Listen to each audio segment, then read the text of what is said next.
today, we have some really accomplished, panelists who have, I'm sure they're going to inspire you because these are people who we've, just enjoyed speaking to so much, even in the lead up to this conversation. So wherever you're joining us from and whatever stage of your application preparation you're at, I hope you find value in our discussion today. And yeah, I think while we're speaking, and I'll repeat this at different points during the conversation, if you have questions for the panelists, please add it to the Q&A box and we will pick those up at different points. If you want to address your question to someone specifically, please call it out.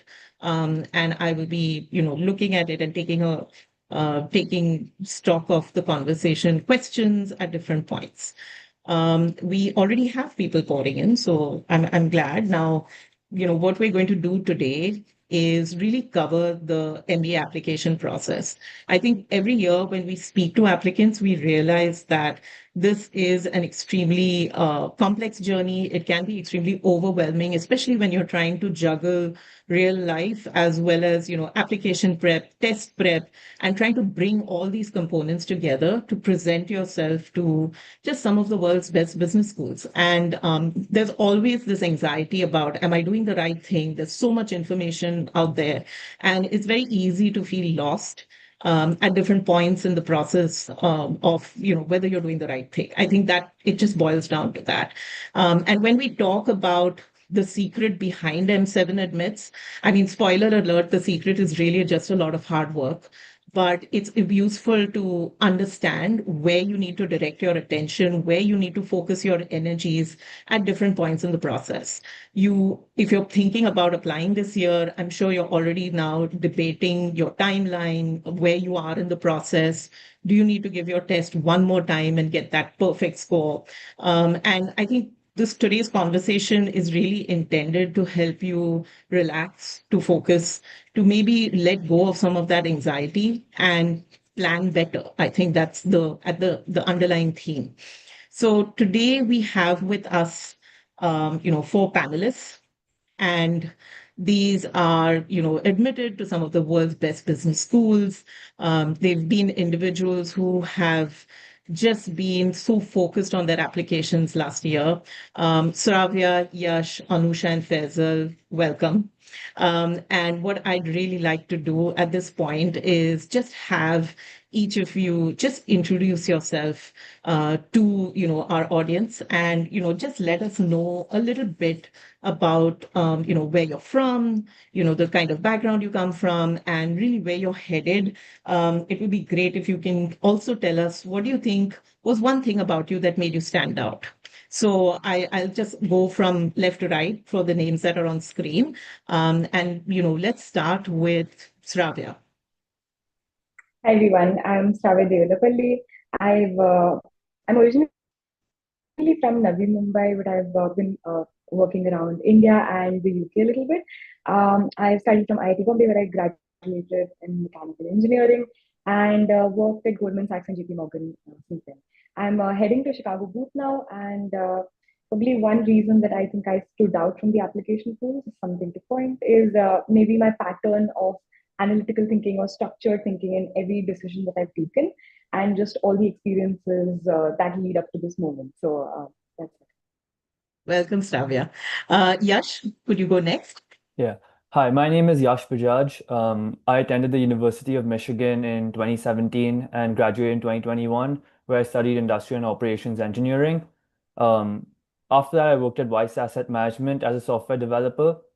I spent 4 years working there and put in my papers just last month. And I'm back in Bombay now for the next 2 months. I'll be attending the Wharton School, where I'll be pursuing the regular MBA. And I think one reason why I stood out was my strong commitment to sustainability. And I try to display how I try to make decisions while working ethically and morally. That's great. Welcome, Yash. Anusha? Hi everyone, Anusha here. I am an engineer again, like the first two panelists.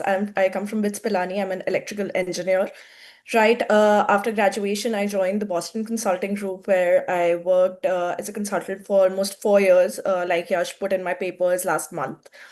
And I applied to all M7 schools, and I'm finally heading to Columbia Business School. I think the reason why I stood out from the application pool was despite working in consulting, where you tend to work in a lot of different practice areas, I had focused a lot on financial institutions, specifically development finance, which also motivated my move to Morocco for a year. So I think just that depth and breadth of experience working in the space is something that helped me differentiate myself from the rest of the application pool. Thank you so much, Anusha, for that. So welcome. And now, Faisal. Hi, good morning, everyone. So my name is Faisal, and I have studied chemical engineering from the Institute of Chemical Technology, and then I did my master's from the Carnegie Mellon University in Pittsburgh. I have lived across the Middle East, India for a bit, and for the last several years in the United States. I think one of the things that's what I stood out in terms of in the application was my focus on healthcare. I've been working in the medical device development space for the last 6 years, 6 or 7 years. And I guess that focus and my commitment to stay within the industry has probably made me stood out from the other applicants. So welcome, Faisal. Thank you for that.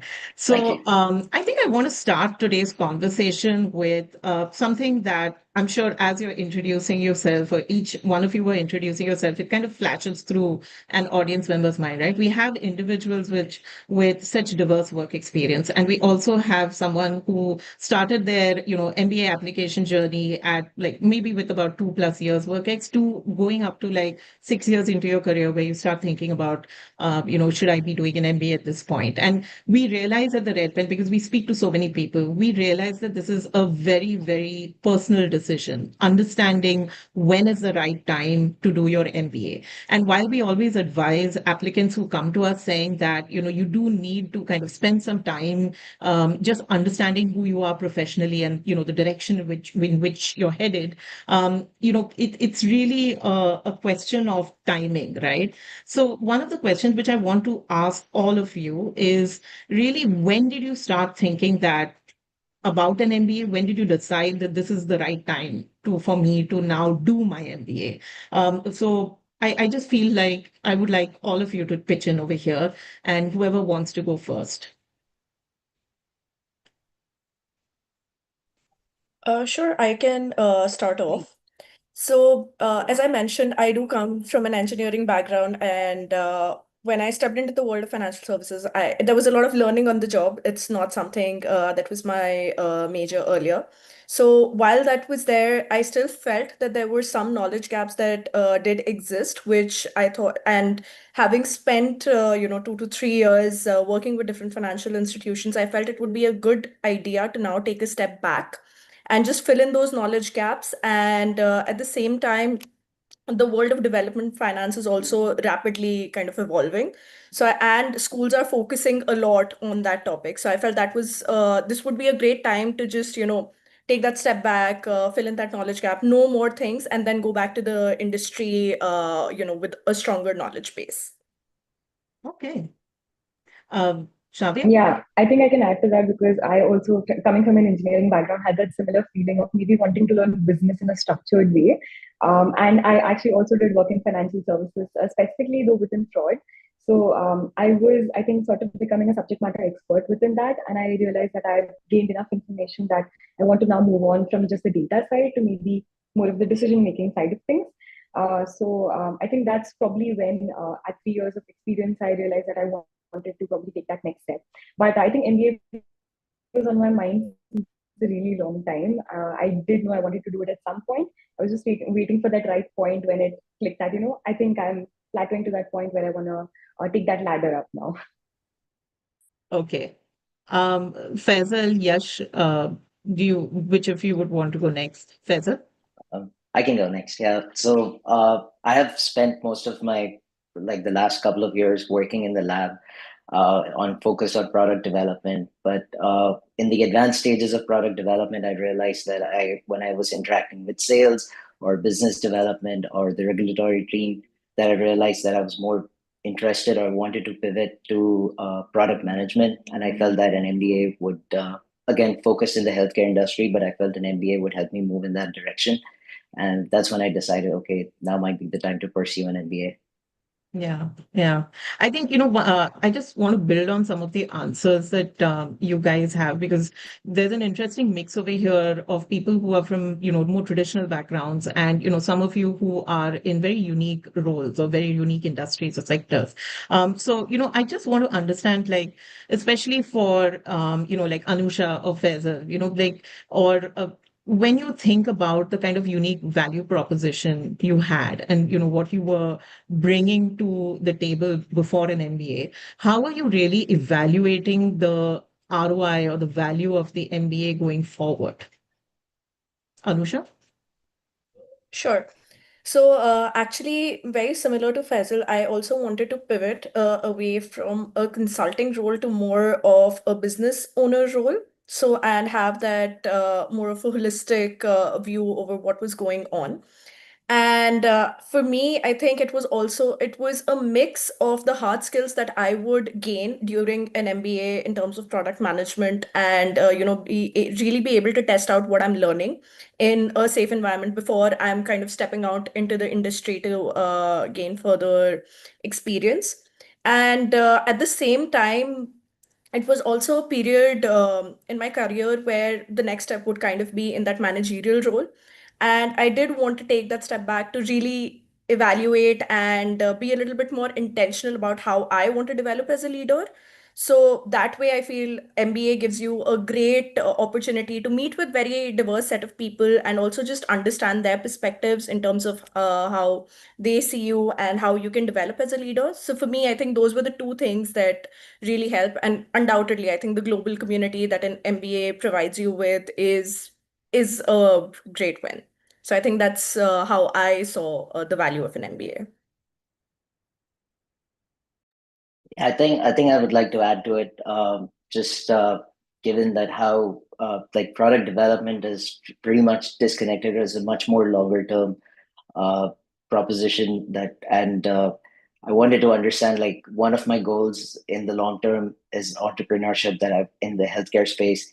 And given how complex the healthcare system is in the United States, understanding different aspects of it and how to drive the product all the way from the development phase to the industry for and also ensuring the potential, understanding the market. These were some of the aspects that I felt an MBA would help me achieve, as well as the increasing focus, like these different schools, different business schools offering like their focus on healthcare. That is one thing that attracted me towards this program, like towards more like pursuing an MBA program. Okay, that's great. I also had the question. Also, I want to kind of pivot this question towards like Sravya and Yash, because you guys came from a slightly more traditional background, and I just want to understand, like, how are you guys looking at that post MBA path, that long term path of like returning to certain sectors, or just want to understand your thinking there. Yeah, I think I can start. So the interesting thing is, even though I was within a relatively large consumer bank in both of my roles, I was however within a very relatively niche domain of fraud. And I knew that the kind of path that I was headed on, I would remain in fraud for the rest of my life. While I truly enjoyed that, I did want to expand my scope a little bit. And that might be either through understanding fintech a little broader, getting into the tech product management space, or even through consulting, which has like digital practices where I can contribute even using my past experiences. So it's just opening the world up to so many different possibilities where I can still expand my scope, and again also go up the ladder instead of sticking just within data and again within fraud specifically.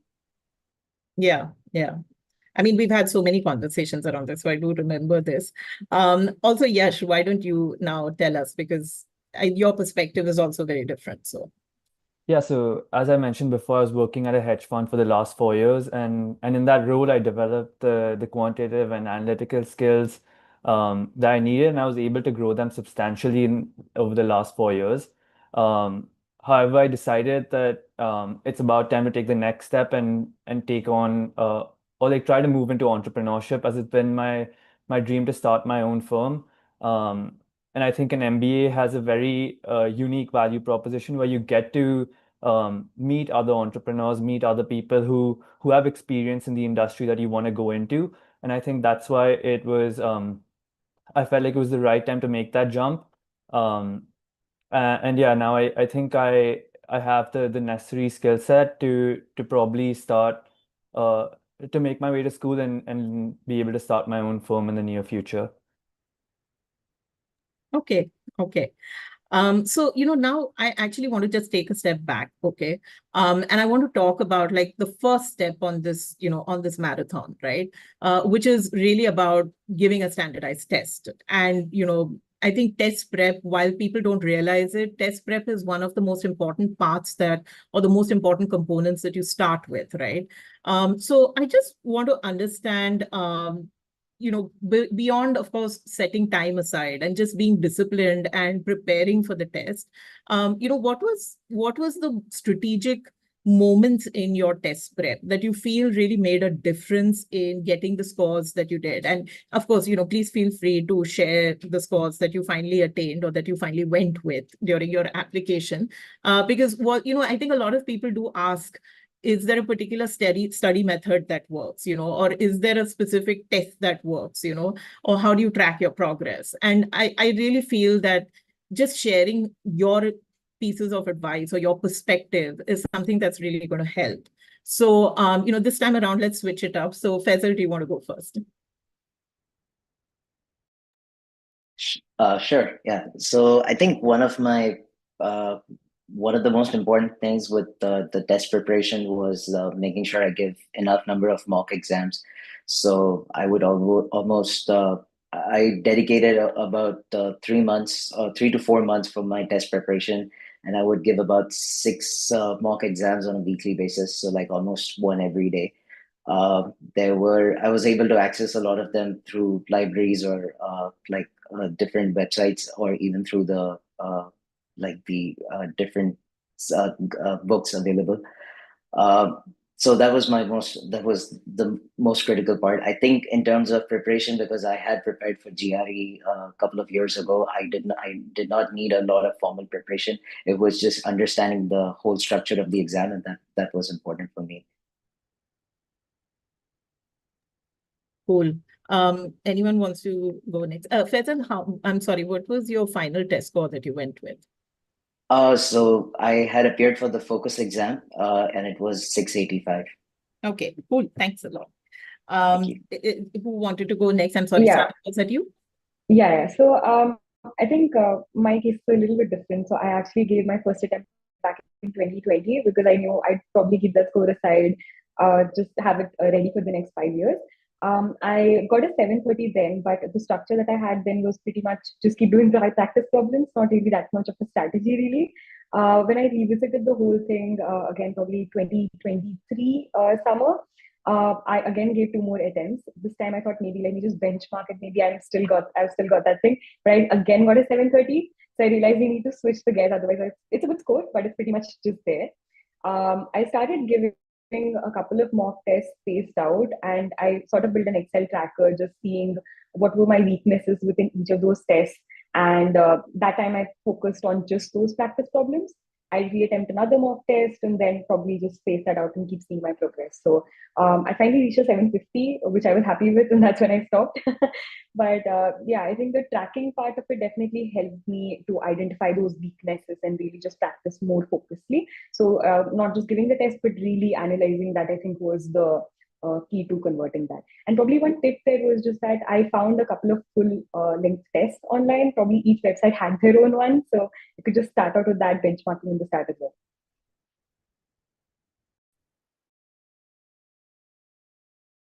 Starting early is really the key, I think, right? And, just having a plan in place. And now seeing that with Faisal as well as with Sravya. Anusha, do you want to go next? Sure. So I gave the classic GMAT exam, and for me, I think one of the most important advice that I got was just taking that one of those mock tests very early on to identify your weaknesses and Yeah. then focus on that. And I think another thing that really helps is even, definitely helps that you analyze the tests that you've given and where, you find those weaknesses. But even while you're doing those when you're just practicing, right? Like just really maintaining that error log or just seeing what are the kind of questions that you're getting wrong and taking the time. So the official guides that for GMAT, I think they do a brilliant job at really explaining why each of the different answers is right or wrong. So I think anytime you're getting an answer wrong, just really understanding why yours was wrong and why the other one, like what was the difference. I think that just really helps you get a hang of the whole thing. So it took me a little while to get used to verbal because quant is something that we very commonly do, right? So for verbal, just it took a little time, but I think after that, just really getting that hang of it, I think that helps. And I think just ending it with my score was also 750 at the end of it. And that's a score I had gone ahead with.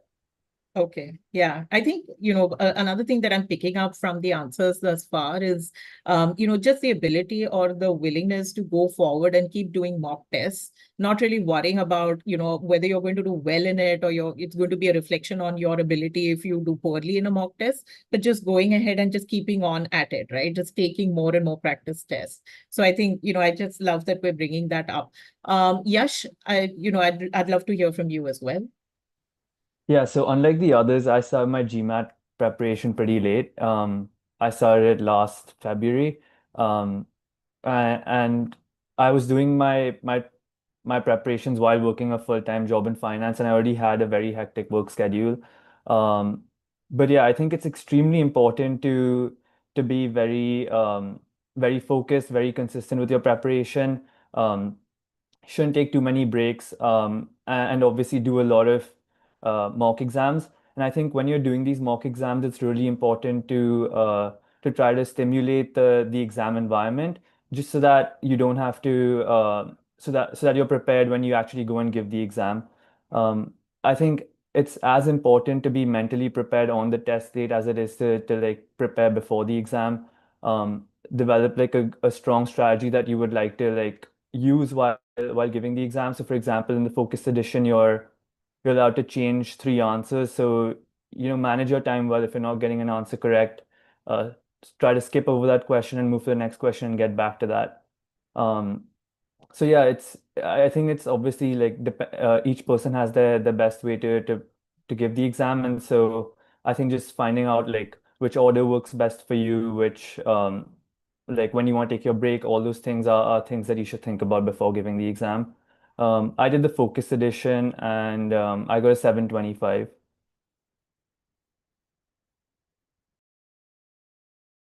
All of you have great scores, and I think you started strong, going into the process of building your MBA application. I think now the important thing that I want to talk about is, now that you had base scores or you were thinking of scores, right? I also want to now turn slightly and focus on school selection, because at this point, I know that starting out, and this is true of everyone who's starting on this journey, there's a lot of advice that comes through to you, right? Whether it's from family or peers or people in the workspace about what really is a good program. And it's really overwhelming to think of the opportunities out there and what you should be doing. So I always feel that, and this is something at the Red Pen we talk about, is like the right fit for you. Like, you need to look at a school that beyond your general research really resonates with you. So the process of school selection not only needs to be something that is driven by rankings, but it needs to be driven by your idea of fitment.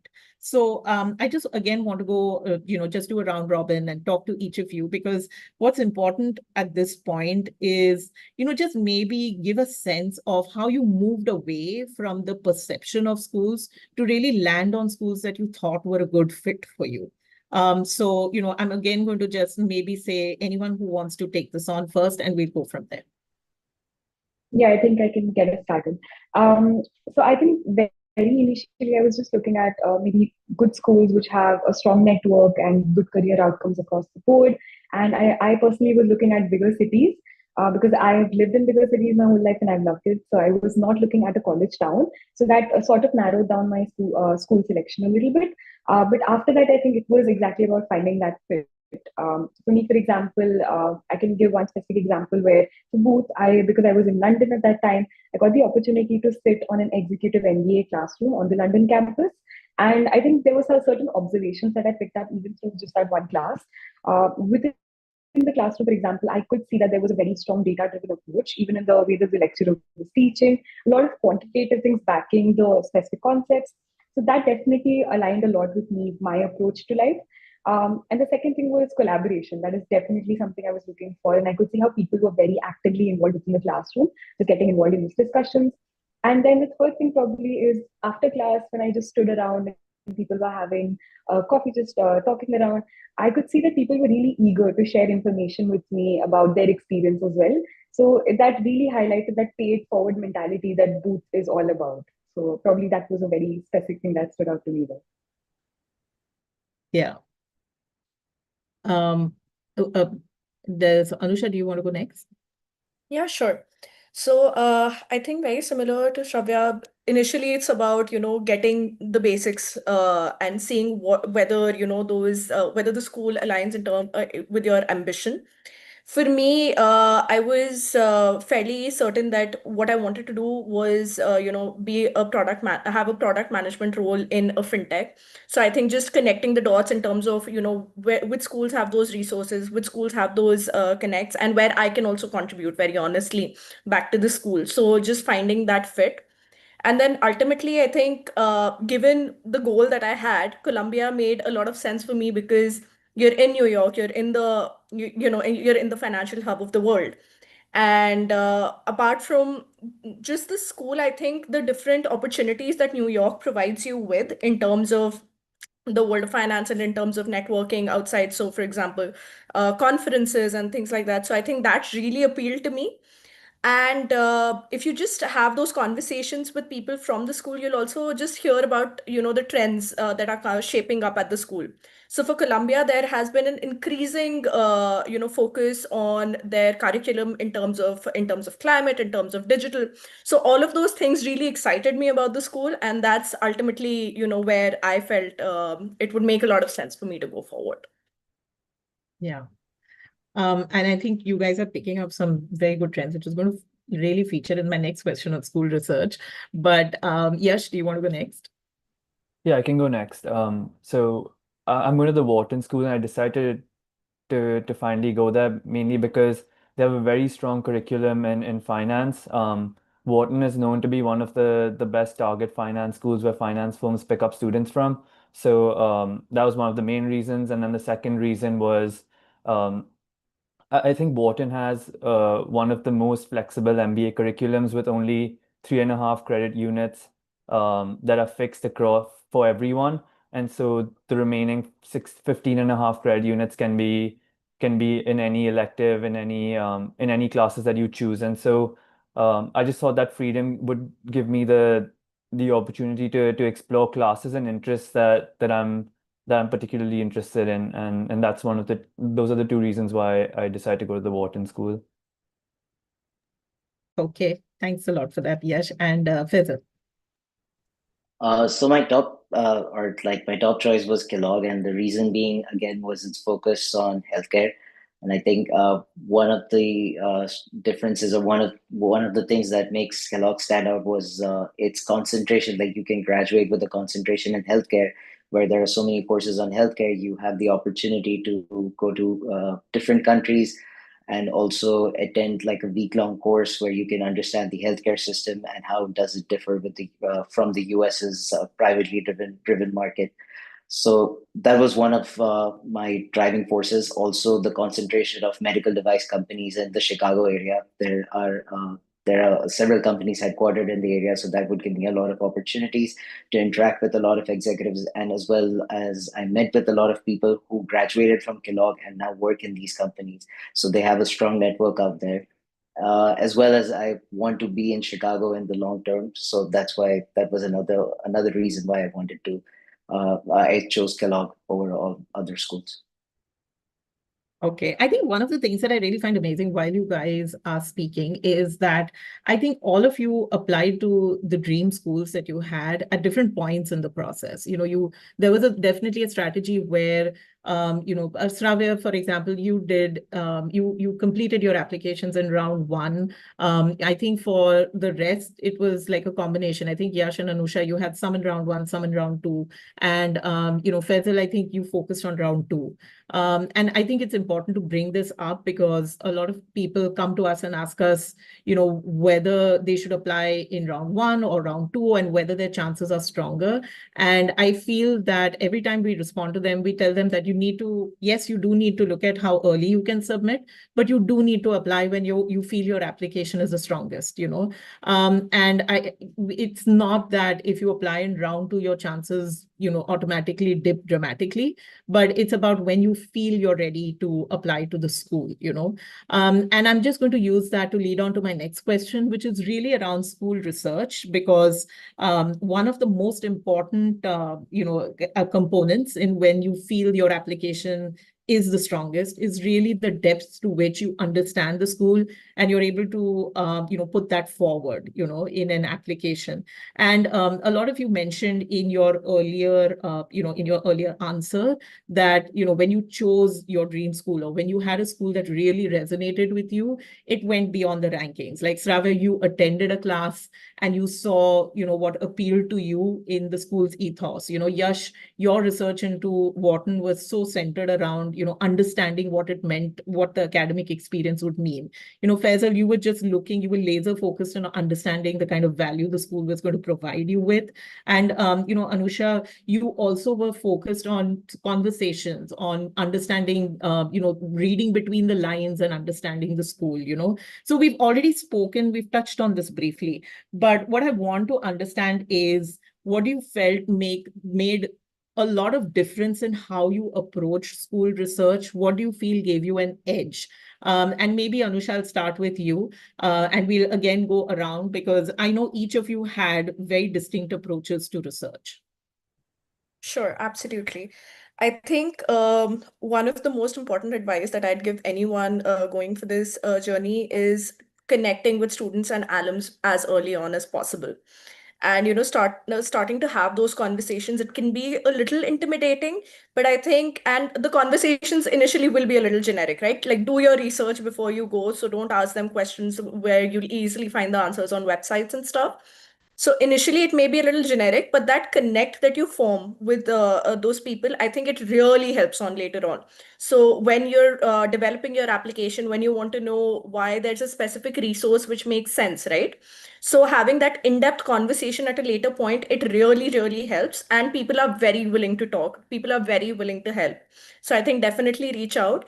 And for me, I think it really helped during the time when I was, fine-tuning my essays. So, for example, don't say that you want to do you're excited about X club. Why are you excited about that X club? What are the new things that you can do, or where you can maybe fill in the gaps based on your conversations. So I think those conversations are very helpful. And secondly, apart from the general information session that schools have, they also have club specific or association specific conversations.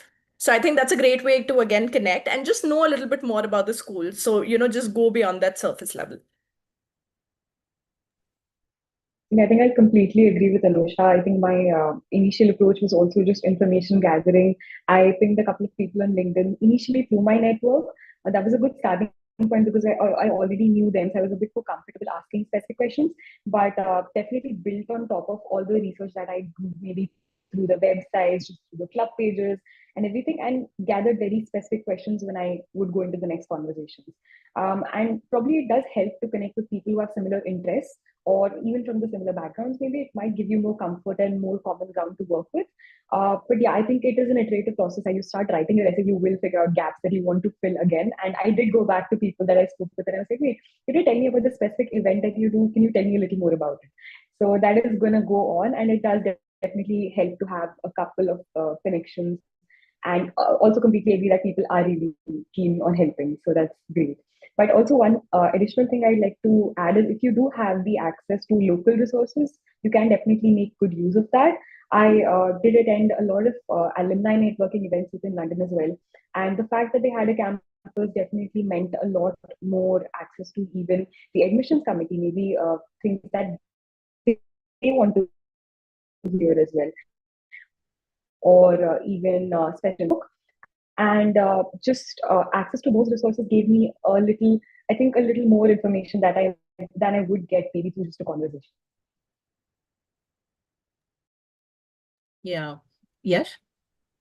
Yeah, so I agree with both Shravya and Anusha. I think by speaking with people who are at the school and alumni, you get to know the kind of people you'll probably be with next year when you go to the school, and I think you'll learn what kind of values the schools instills in these people.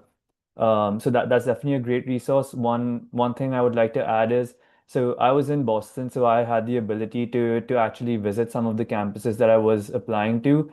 So just looking at the school, seeing like meeting students there, I got a really good understanding of what the general sense of the school would be, what my experience would look like. And so I think that was like one level of research that I did that helped me a lot in determining which schools to apply to. Faisal? Yeah, I would agree with all of you guys that definitely connecting with alums and also connecting with current students makes a lot of difference because it gives you an insider access of like what's understanding the school, understanding the culture out there, as well as attending events organized by the school. So I came across like a lot of events organized by each of these schools to understand if this is the right fit for you. Uh, Similar to what Yash experienced, I had the opportunity to go attend or visit a lot of these campuses, as well as take a few lectures by these different schools, and where I could definitely get the experience and also understand, can I connect with everyone here, or is this the right fit for me? So that helped me a lot. I think one of the things that I find very interesting, and I know, you may want to add to this, any of you, but I think it's important to realize a couple of things, and these may be, just this should help someone who's on their journey right now. Number one, you do need to realize that when we say that reach out to people at an earlier stage in the application process, it's also because, not everyone has the time to respond. They may have other things happening in their lives. There could be exams, there could be internships, there could be travel plans. And you do want to realize that the effort that goes into making those initial connections is something that can be overwhelming, but you should start it sooner. Another interesting thing that Shravya, you mentioned is, start with people that you may know through your network already, because I think the toughest conversations are the initial conversations where you're not really sure how much you want to pitch about your goals and you're not really sure what you want to ask them. So having someone, even if you know them only, by a few degrees of separation, is still a warmer conversation because they can actually give you hints about what you should be asking. And, that helps you when you're speaking to someone that you're speaking up to maybe for the first time. It's also important to remember that you want to start building a network. So it is important to have people invested and supportive, but it's also important to say, hey, who else can you put me in touch with? Is there anyone else that you can recommend that I speak with? Because one of the most important skills that you will pick up through the MBA application process, and you should, is the ability to form connections and the ability to build networks, to have people invested in you. And the earlier you start picking up this critical skill, the better it's going to be. Yes, you can look at school websites, you can look at their social media presence, but that is only going to form the base for your conversations. At the end of the day, everything that is put out there, look at it as marketing material. You cannot regurgitate that material back to the school. It's important to use that as a starting point for conversations. So if there's something that you liked in what you saw online about their curriculum or their electives or about a student club that you felt sounded interesting, use that to spark meaningful conversations.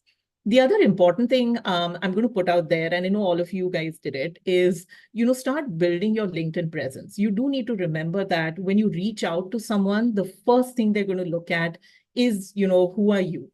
And who are you in a professional sense can best be put forward on LinkedIn.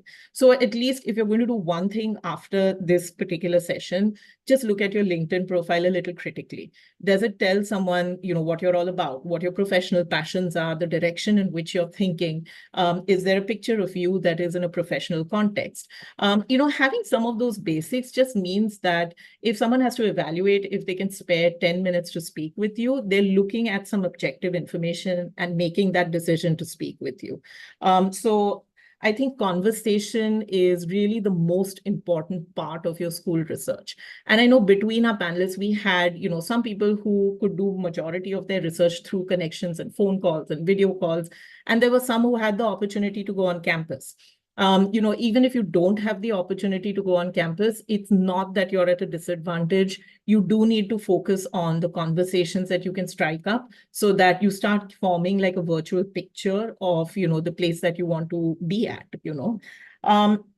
and I think I'm going to just use that to move on to the next question, because I also saw a couple of questions in the chat box where, someone has asked, if I'm from X background, how does this look like? How do my chances look like? And I think we'll get to that in the question and answer session. So please, keep putting your questions there. But Yash, I think it just brought me to a question that I was meaning to ask you, that, you and, even all of the people on this panel today are from extremely highly competitive engineering backgrounds, from premier institutes. And I just want to understand, and Yash, maybe I'll start with you, that how did you look at then differentiating yourself when you're part of such a highly competitive and, maybe overrepresented applicant pool? Yeah, so as you mentioned, I come from a very overrepresented pool. I'm Indian. I worked in finance. I did engineering for my undergrad. Um, so it was extremely competitive considering the way these schools pick up students. So I had to try to stand out in every facet of the application. So whether it was like my GMAT score, whether it was the essays, um, everything involved. I needed to sort of take it one step further. So I tried to do this by I did the GMAT a couple of times. I wasn't okay with Yeah. an average score. I needed to do it like once more to get a better score. I did very in-depth research, so a lot of primary research to try to like not just display surface level interest in the school, but like take it one level further with like more in-depth research. So with student clubs, I actually spoke to representatives who had these student clubs. I spoke to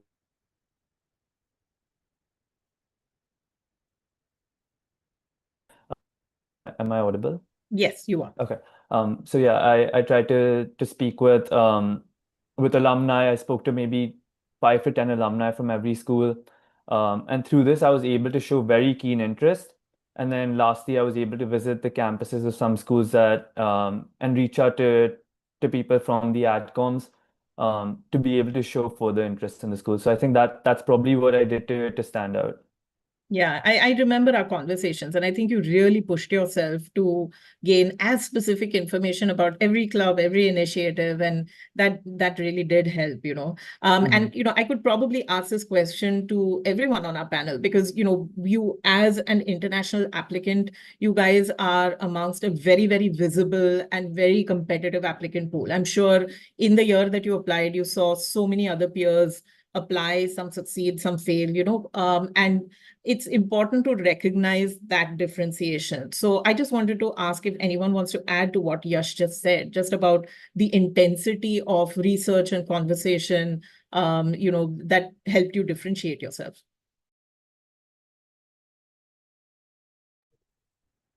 Maybe I can add. Faisal, go ahead. Sorry. No, go ahead. That's fine. I think just bringing in a slightly different perspective, definitely everything that Yash said definitely resonates. But I do think there are a lot of choices that you've made. I think it's about showing why you made those choices, what the impact of those choices was, and going beyond the business metrics, because the schools do want to know you as an individual. So I think trying to put across that your unique story, like because you'll have those conversations, right? Like choices that you maybe made in college, maybe and during your work. So I think that also really helps why a particular project is important to you and things like that. So I think that really helps show a very different side and a more holistic side of you.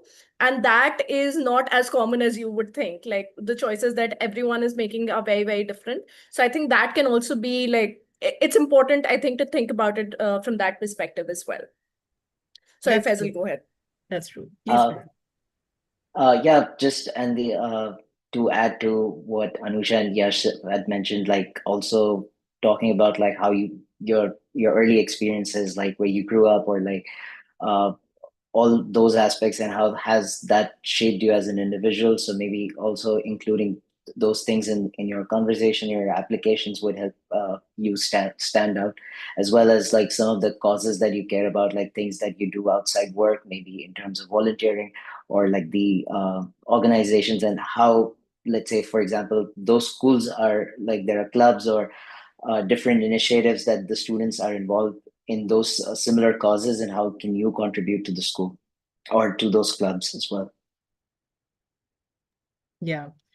I think all of you are bringing out elements that I was really going to touch on next. So it's a good segue into that segment, which is really about essay development, because all of you have done, and this is something that everyone does with us. So just to set a bit of context, I think the first part of an engagement with the Red Pen is really about self-reflection and being able to connect the dots. And like Faisal, you mentioned, early experiences are also really very important, where you grew up, what those mean to you. And it's not necessarily something that needs to be, very cheesy, right? It is something that shapes your value system and, what you see as important in your life. So I think those are really important pieces to bring up, because my next question is really around essay development. Now, all of you have gone through this really intensive process of an extremely iterative process of, working through essays. And I'm sure if you look back and you see the point at which you started your essays and the final essays where they were, there's a huge difference, right? Because of just the kind of work that you've put into it. And I'm sure that right now, as schools are releasing essay prompts, and there are people on or in the audience who are just starting that journey and just looking at those topics and saying, what do I answer? What do I say to this? So I just want to now talk about authenticity, and expressing yourself authentically in essays, understanding the power of like reflection. So I just want to talk about, just given the experience you've had, what is it that you would want to say to someone starting out in terms of building their narrative? I think this is a word that, or a phrase that I've used with maybe all of you at some point in time. But what is it that you feel people need to understand about building their narrative? And again, anyone can go first. Like, were there any strategies that you found specifically useful on that front? Yeah, I think I can get it started. So, because I was going with the Red Pen, I actually had quite a few discussions with Natasha. But in the start, I think we had like 4 hours of probably just brainstorming and more like understanding my story. And I just kept talking about past experiences and everything, all the way from maybe childhood till the moment that I was at. And I think slowly patterns started to emerge in my past experiences, and we were identifying key moments. So the discussion part definitely helped me bring out what I was thinking. Probably somewhere in the back of my head, I knew these patterns, but it was very evidently linked as soon as I started speaking these out.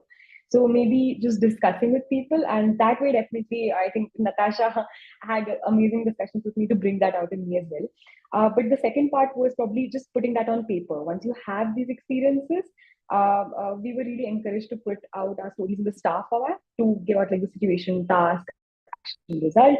And once you have certain stories structured over there, it really becomes easy to start your essay from there.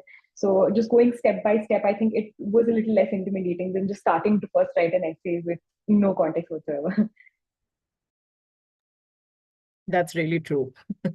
But yeah, anyone else wants to go? I mean, I think as you all are speaking, I'm also thinking of more points that I do want people who are in the audience to know. But please go ahead. Anyone else wants to kind of add to that? I can go next. So I Please. also worked with the Red Pen, and as most of you were when you all were starting the application process, I was pretty clueless about what I was going to write in my essays, how the structure was going to be. So it was intimidating at first.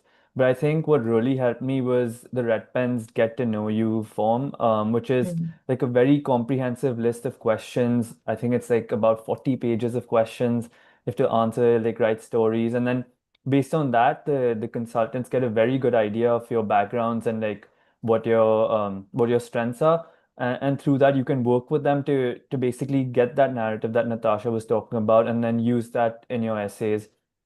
And because it's so comprehensive, you can get out like a lot of like personal information that might resonate with the school, and they can get to know you at like the individual level.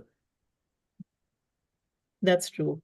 I do have a question specifically now, for Faisal and Anusha, because I think one of the things that I do want to also touch on is there are points in time when you feel like you've hit a wall and, just you need to get past it. Do you have any advice for applicants who are really struggling right now with essays or with essay development or just the thought of what they need to do? Because I also think it's important not only to get started with the process, but understand how to get over that slump of what to do next. Faisal or Sure. Anusha? Yeah. I'm causing that confusion again. But yeah, Faisal, do you want to go first? Then, we can move on. Okay, sure. Yeah. So one of the things again really helped was when, like Yash had mentioned, was filling out that master 40-page document where it's a very comprehensive document, and like you pretty much are talking about your entire life and all the experiences, and that helps develop a theme for your essay, and also the star stories or the different accomplishments, or it like helps you document different accomplishments that you have achieved, or different projects that you've worked on during your work or outside of work, as well as that would help you identify what you could add to your essays. So once you have an understanding of the theme, and then you have a number of star stories or number of cases or number of things to talk about, that is how you can possibly start building your essay. That's true. Anusha? I think just wrapping this up, and at the risk of sounding repetitive, definitely the GTKY questionnaire and the star stories are, I think, one of the most important aspects, or were the most important aspects of my essay development. And I think what is also really important is to spend time on your goals. So I don't know, some people already have a very good idea of what they want to do, right? I wasn't one of those. It took me some time, and it took me iterations, talking to people, and again, walking through those goals, my ideas, whatever thoughts I had with Natasha, just to figure out, what sounded really authentic, what I would actually want to do. And it did help me figure out what I actually wanted to do, right? So this process does have very practical implications. And then what you already have through the star stories and GTKY is your starting point. You have your ending point, and I think then it's just about connecting the dots. Then it's about starting to put those things to paper, which is also not an easy thing to do. I think that first draft will always be the hardest, but just forget about the quality, forget about the word limit. Just once you have those 2 points, just put things on paper. Then it's about iterating it, and it will get to like a great shape. But just that first draft, I think that's the hardest to do. And I honestly, I had thought starters on some, they weren't even essays, they were just thought starters that maybe, okay, this is something that I'd want to mention in X essay or Y essay. And I did, go back to those even at the final stages of my essays. So I think good to maintain those early thoughts, and it's just about then connecting those dots. Yeah, I just want to kind of sum this up and say that expect when you're doing essay development, expect to do a lot of pre-writing before you even write the essay. And that's a natural process. If you're expecting to take a shortcut and just focus on writing an essay and just writing a really impactful, beautiful essay, it doesn't really come about. There's a lot of reflection that needs to go into it. And yes, your first few drafts will not look like what you really want to present, but it's important to just keep going and just keep refining it. Reflection is a part of it. I think don't ask yourself, what does the school want to hear? I think you need to understand, what do I want to tell a school? What is so integral to me that I need to ensure it's part of a pitch? And, just having someone to bounce those ideas off of, it really helps you land on what's landing well with the target audience. What is it that can be? But don't start your process saying, if the school wants to hear this, this is what I'm going to say. That's perhaps the most detrimental thought to your application. I also now want to just shift to interviews, because I think the star stories, a lot of the reflection that you guys did, it not only helped the process of essay development, but it also helped the process of interview prep. And that's something that I really want to understand, because a lot of hours was spent, in terms of just having conversations around what an interview prep needs to be, and, getting over so many different facets, right? Like understanding what questions focus look like, understanding how to tackle each piece. And I just want to say, like, if you had to give advice around what interview prep strategies need to be, I'd just like to understand what is that strategic piece of interview prep advice each of you would give someone starting out.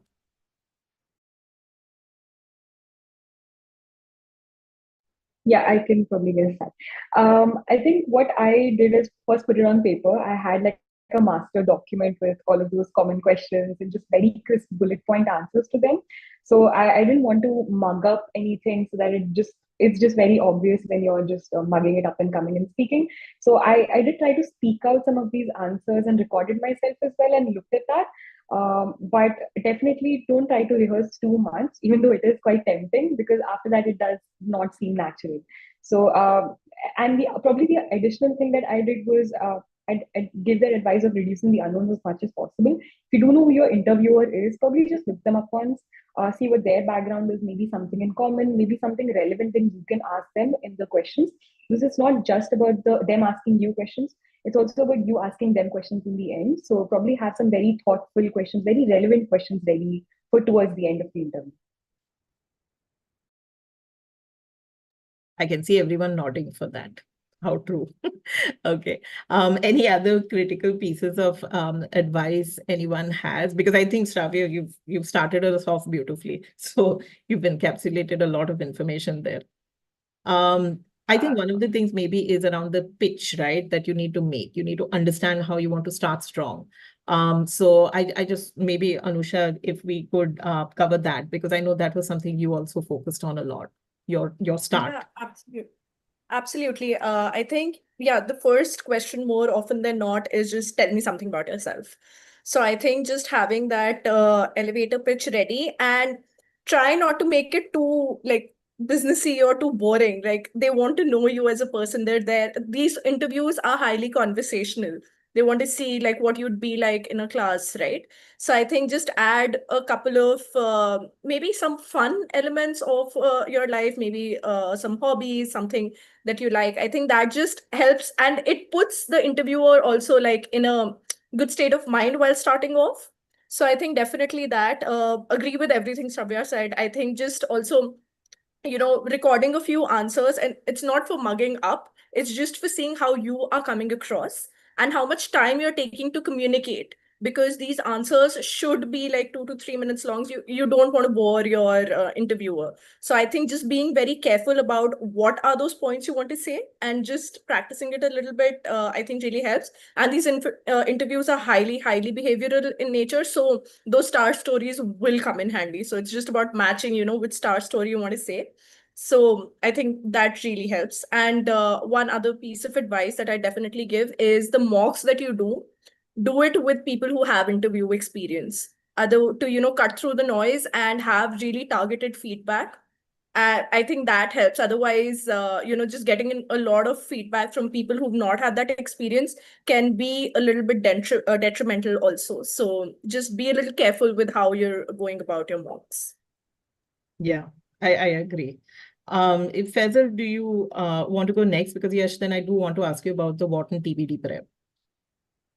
Sure. So one of the things, again, the interview has to be highly conversational. You have to understand your interviewer's background. So specifically in my case, where I was talking about medical devices, which isn't a very common field, or I wanted to first research about the interviewer, like how, to what extent would the person understand, or I didn't want to get too technical about what I did.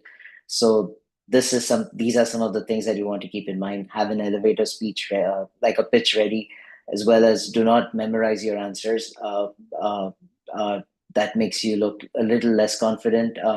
Try to have a conversation with your interviewer, and I guess be like calm and composed about it. Yeah. Yeah, I think that's the most important, right? You do need to remain unruffled, and that takes practice. So yes.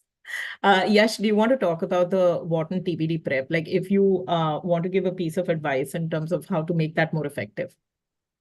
Yeah, of course. So the Wharton interview is slightly different from other college interviews where you're basically you're interviewing with a team of other applicants, and there's one like topic that you need to speak about. There's a pitch that you need to give, and then there's a 25-minute discussion that you need to have, after which you have to give a combined pitch with everyone else. And so the preparation for that is slightly different from the other interviews. For that you basically they're looking for how you behave in a team, how you how you speak with people, how you work with people, how you interact with them, and how you drive a discussion forward. And so to basically improve at that, I think I did maybe 8 mock interviews. I did one administered by the Red Pen, and then 8 with other applicants. There was like this WhatsApp group with like other Wharton Yes. applicants, and so I did it with them. Through this, I was able to identify like common topics that arose, the way people were behaving, how to like actively adapt to different situations during the interview, and basically understand like what interviewers are looking for. So if you have too much screen time, that could be a red flag. If you're not like involving other people, that could be a red flag. And just if you're not being a good team player, that could be a red flag. And so um, through that, I was able to get good experience and eventually give the team-based interview. Yeah, I think the team-based discussion is something which requires a lot of specific prep. We do offer it, but outside of that, it's important to connect with a lot of peers and just keep the momentum of getting into group discussions, understanding how to present yourself and how to be supportive. I think that's the biggest piece. I think we're at the end of the hour, so I do want to encourage questions. And while you're filling questions that you have in the Q&A box, and I do see some of them already, so I'm going to ask whoever's attending this event to just stay for another maybe about 10-15 minutes, because we have a lot of interesting questions. I just want to ask each of you to end with now that you've gone through the process and you've seen so many perspectives, you've developed your own perspective, right, of what's important to you. I think, what do you think at this stage do you see as the biggest misconception that potential applicants starting out have? Okay, and do you want to address that right now? Maybe I'd just ask each of you to end with that. What do you see as the biggest misconception people have starting out, and what do you want to say to them? So I think it's probably that people think it's a lot about the data points only, and it's definitely a factor, but you do have a lot in your hands still. You can figure out your unique story, put that forward in the essays, and show how you are a culture fit. So don't, in fact, if you have really great data points, don't take it for granted that you're going to get an admit. So you still do need to show that unique story, but it's also not that any data points that don't fit in the conventional average standards. It's not that you're eliminated automatically. The icons really do read your essays and really do understand who you are as a person. I can go next. I think the MBA application is very different from like undergraduate applications. There's no school that you're certain of getting into. There were schools that I thought were backups that I didn't get into, and then I go into some dream schools. And so I think be careful, choose schools that you actually resonate with, schools that you'll enjoy in, because you're going to spend the next 2 years in that school. Um, and yeah, I think do not just go by rankings. That's probably not going to work out too well. I can go next. I think just I resonate with what Shravya said. All aspects of your application are important, your resume, your LORs, essays, test scores, all of it. do not spend, I'd say, disproportionate amount of time on honing any one aspect, which, kind of takes away time from those other aspects. It's important to develop all of them equally well. So don't get stuck up on one element. And obviously the process is really long and it can get stressful. Just maybe plan, be a little patient, and trust yourself, trust your story. I think it's having that faith through that application process. It's really important to have that. And to add to what everyone said, one of the things that I felt was very specific to me was like when I was applying, I heard from a lot of people that I may not be a very suitable MBA candidate because I had a work experience which was pretty much into research and product development. But what I realized that business schools really value diversity, your experience. So it's really important to be true to yourself, to really identify what resonates with the school, and obviously be careful, really clear with your goals, so you can show how that this MBA or this business school experience is going to help you achieve that goal. Thank you so much, guys. I mean, everything that you say, I'm nodding my head because, I do speak to a lot of people. I do feel that there's just so much information out there. So I'm hoping a lot of the advice that you give just helps people cut through the noise of what they're hearing around them. We do have questions, and, I'm going to just read them out. There are some things which I may want to answer. And if you guys have any thoughts, please feel free to add to that. We have individuals who have said that, when were you done with your GMAT? How much time did you prepare for your applications and which round? I think we've spoken about GMAT and, when you guys were done with it. But if you look at seriously how much time you spent on your applications, and everyone over here, I think barring Sravya, who applied in round 1, had a mix of schools across round 1 and round 2, and in Faisal's case, round 2. How much time do you prepare for your applications? I think roughly, there's a diversity over here, but I would say ideally, if you're thinking of applying, you should have at least 2 months in hand so that you have enough time to do research as well as to put your application together. That would be my advice.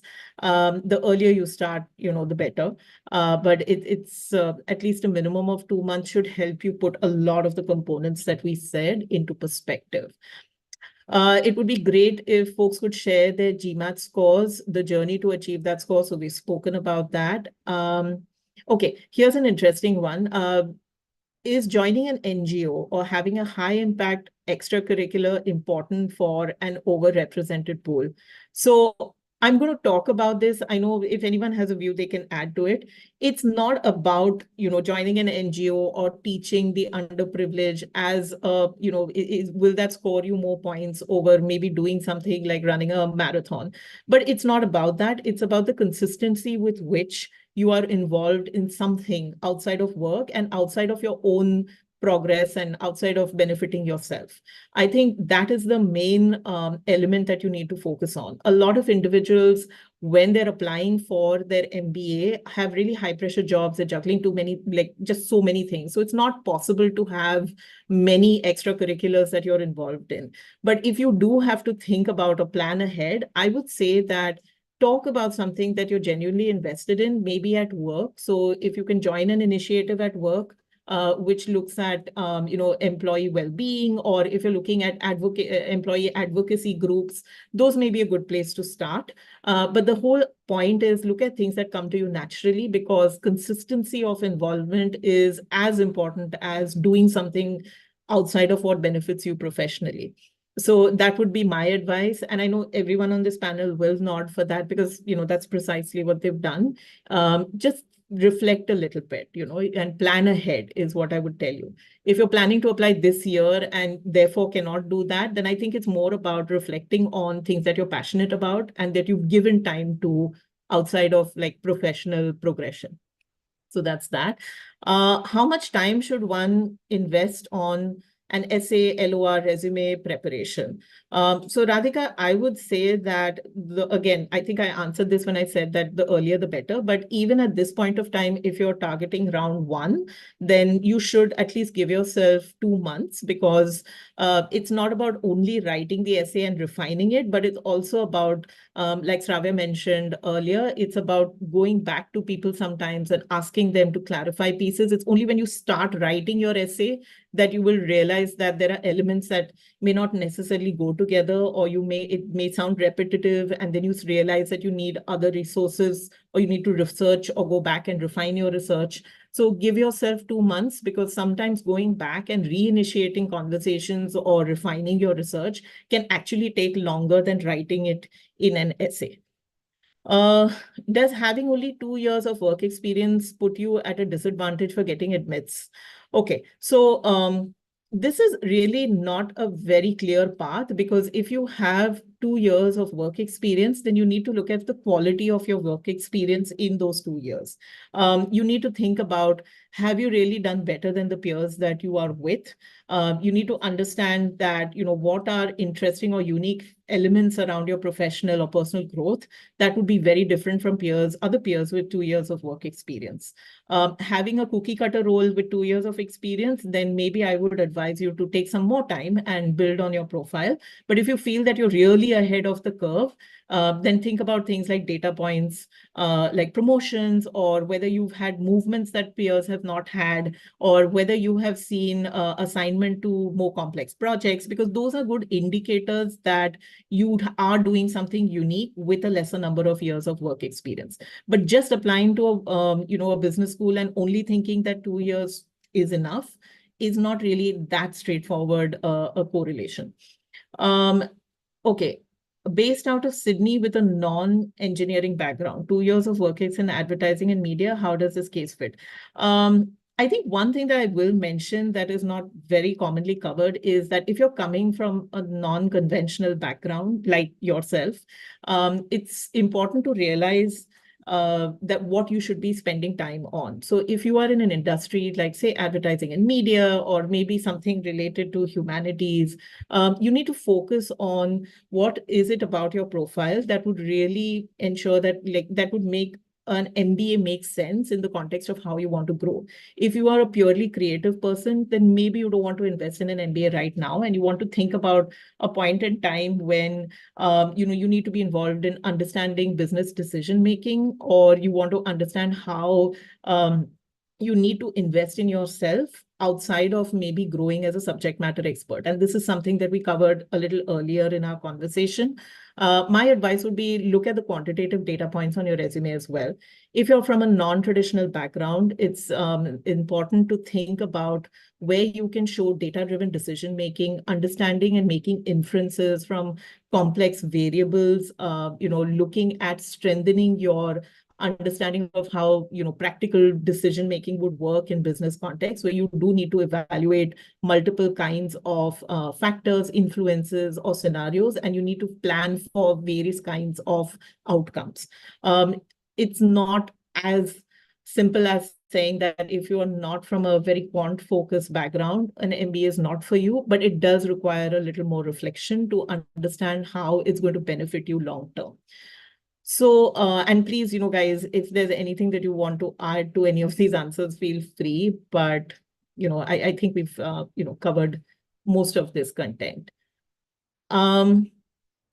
Yeah, great. So, with that, I'm going to come to the close of this session. I will say that there are individuals watching this right now who might think of questions at a later point in time that they maybe want to ask you. And if they do, then I would encourage them to maybe, you can seek to connect on LinkedIn, or, address follow-up questions later to the panelists. But I do want to thank each of you for joining us. It's been a pleasure working with all of you, and we wish you the very, very best for your future. Just hope to hear great things from all of you down the line. And for anyone watching this, we've spoken a lot about some of the elements of reflection and, what goes into building an application. And if you're thinking of applying this year and you've started thinking about just reflection and what you need to do at this stage, I think it is useful to think about taking professional advice. And you can always reach out to us. You can always reach out to us at the Red Pen. There's an email address, team.mba@theredpen.in. You can always reach out to us and speak to any of my colleagues about how you can plan your MBA journey. But thank you very much, everyone. And I wish everyone watching, as well as our panelists, a very nice weekend and all the best for the future. Thank you. Thank you Thank so you much, so guys. Thank you. much. Yeah. Bye.